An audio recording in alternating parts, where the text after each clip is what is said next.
Welcome back to another technical deep dive here in the debug zone. Today we're tackling a big question and breaking it down with insights from other users. Hopefully this clears up some misconceptions and helps you get the answer you need.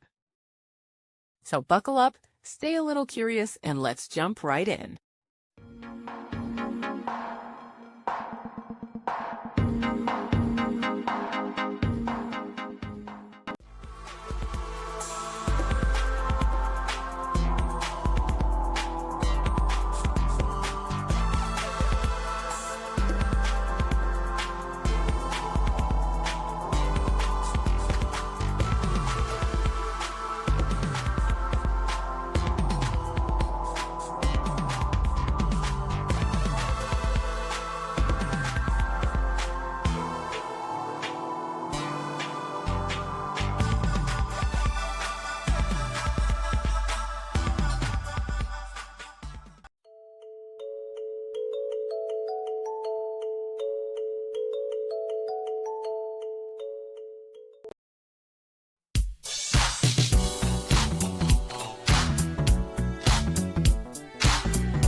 And that's a wrap.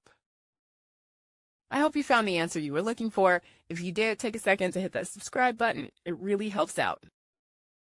And let me know in the comments which solution worked best for you.